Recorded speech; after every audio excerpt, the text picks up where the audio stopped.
Assalamualaikum warahmatullahi wabarakatuh.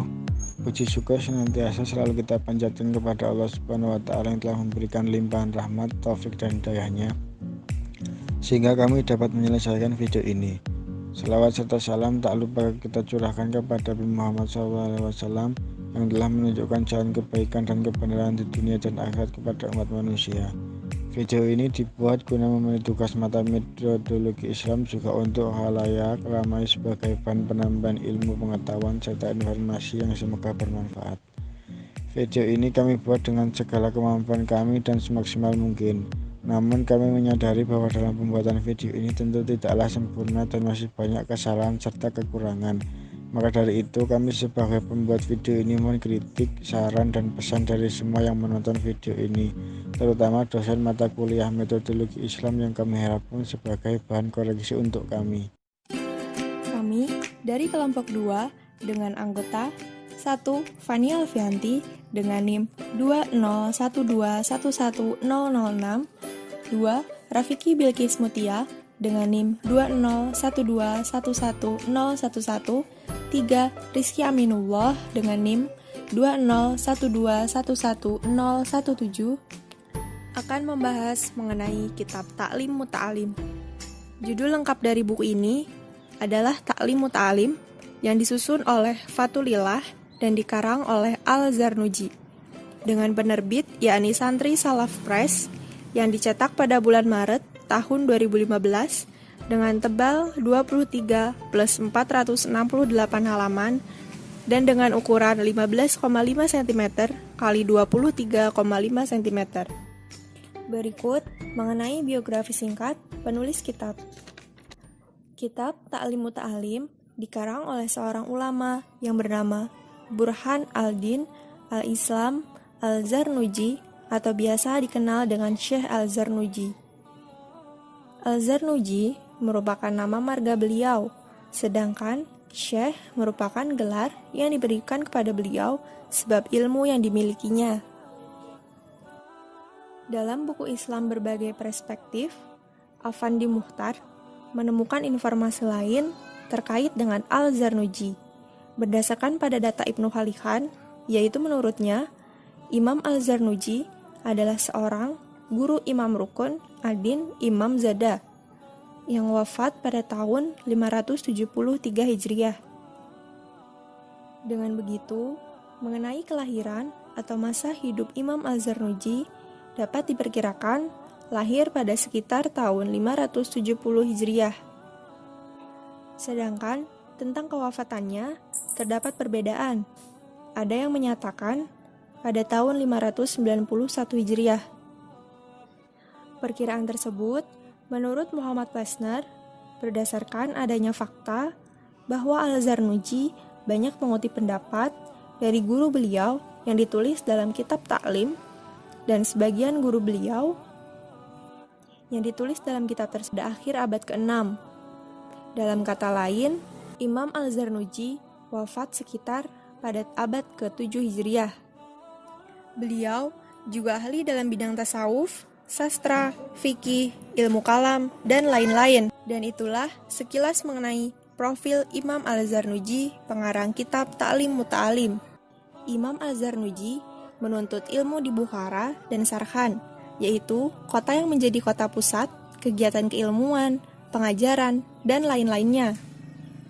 Berdasarkan keilmuan, Al-Zarnuji banyak dipengaruhi oleh fikih aliran Hanafiyah, sebagaimana yang dikemukakan oleh Murid Khan dalam studinya tentang kitab Ta'lim yang dipublikasikan dalam bahasa Inggris mengenai karakter pemikiran Al-Zarnuji banyak dipengaruhi oleh mazhab Hanafiyah. Isi kitab.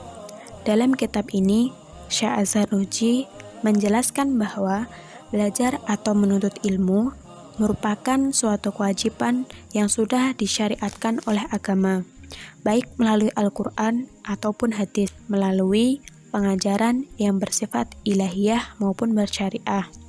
Menurut Syekh Al-Zarnuji, belajar bukanlah seperti apa yang dirumuskan oleh para ahli psikologi pendidikan yang mengatakan bahwa belajar merupakan proses usaha untuk memperoleh perubahan tingkah laku sebagai hasil dari pengalaman. Dan menurut sebagian tokoh yang merumuskan dan menyatakan bahwa belajar adalah kegiatan dalam menerima, menanggapi, serta menganalisa bahan yang disajikan oleh pengajar sehingga memperoleh kemampuan menguasai bahan pelajaran.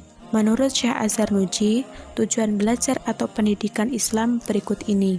Wayan bagi anyan wiyal muta'allimu bitolabil ilmi ridallahu ta'ala wa darul akhirata wa izalatal jahli an nafsihi wa ansairil juhali wa ihyaiddin wa ibqa al-islami fa inna baqa al-islami bil ilmi wala yasihu zuhdu wa taqwa ma'al jahli. Maka dari itu, sebaiknya setiap pelajar mempunyai niat yang sungguh-sungguh dalam mencari ilmu dan keridhaan Allah, agar mendapat pahala kelak di akhirat, menghilangkan kebodohan yang ada pada dirinya dan kebodohan orang-orang yang masih bodoh, serta niat menghidupkan dan melestarikan agama Islam. Karena kelestarian agama itu sendiri dapat terjaga apabila ada ilmu. Tidak sah bagi orang yang melakukan zuhud dan takwa tanpa dasar ilmu. Maksudnya, seseorang yang menuntut ilmu harus bertujuan mengharapkan ridho Allah, mencari kebahagiaan akhirat, menghilangkan kebodohan baik dirinya sendiri maupun dari orang lain, menghidupkan agama dan melestarikan Islam. Karena Islam itu dapat lestari kalau pemeluknya berilmu. Zuhud dan takwa tidak sah tanpa disertai ilmu. Syekh Burhanuddin menukil perkataan ulama melalui sebuah syair. Fasadun kabirun alimun mutahattikun wa akbaru minhu jahilun mutanasikun. Besar kerusakannya bagi orang alim yang melakukan sesuatu tidak menurut agama Islam, dan lebih besar lagi kerusakannya apabila ada orang bodoh melakukan ibadah tanpa ilmu. Huma fitnatun fil alamina adimatun liman bihima fi dinihi mutamasaku. Kedua orang tersebut hanya akan membuat fitnah yang besar di dunia ini bagi orang lain yang mengikuti di dalam agamanya. Oleh karena itu, seseorang yang menuntut ilmu haruslah didasari atau mensyukuri nikmat akal dan kesehatan badan, dan dia tidak boleh bertujuan supaya dihormati manusia dan tidak pula untuk mendapatkan kehormatan di hadapan orang lain dan orang yang tinggi jabatannya. Sebagai dari akibat seseorang yang merasakan lezatnya ilmu dan mengamalkannya, maka bagi para pelajar berbanding halnya dari sesuatu yang dimiliki orang lain, dan ia tidak akan merasa iri dengan semuanya. Begitulah pendapat Syekh Azhar Nuji.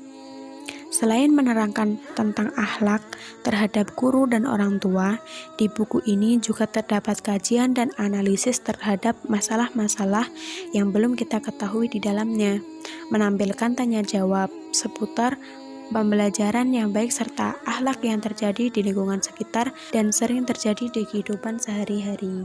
Kelebihan kitab. Di dalam kitab ini penyusun menggunakan bahasa yang menarik, mudah dipahami dan dimengerti, juga menambahkan wawasan tentang akhlak yang baik kepada sesama makhluk dan menjelaskan tentang problem kehidupan sehari-hari yang sering terjadi namun tidak diketahui, dan terdapat banyak penjelasan serta cerita para sahabat, para ulama, bahkan kehidupan orang lain yang sangat menarik. Kekurangan terdapat beberapa kata yang salah penulisannya dan ejaan huruf yang kurang benar. Kesimpulan, dalam kitab ini Syekh Azhar Juni menjelaskan bahwa belajar menuntut ilmu merupakan suatu kewajiban yang sudah disyariatkan oleh agama, baik melalui Al-Quran ataupun hadis, melalui pengajaran yang bersifat ilahiyah maupun bersyariah. Menurut Syekh Azhar Juni, seorang yang menuntut ilmu harus bertujuan mengharapkan ridho Allah Subhanahu wa Ta'ala, mencari kebahagiaan akhirat, menghilangkan kebodohan baik dirinya sendiri maupun dari orang lain, menghidupkan agama dan melestarikan Islam, karena Islam itu dapat lestari kalau pemeluknya berilmu. Zuhud dan takwa tidak sah tanpa disertai ilmu. Selain menerangkan tentang akhlak terhadap guru dan orang tua, di kitab ini juga terdapat kajian dan analisis terhadap masalah-masalah yang belum kita ketahui di dalamnya, menampilkan tanya jawab seputar pembelajaran yang baik serta akhlak yang terjadi di lingkungan sekitar dan sering terjadi di kehidupan sehari-hari.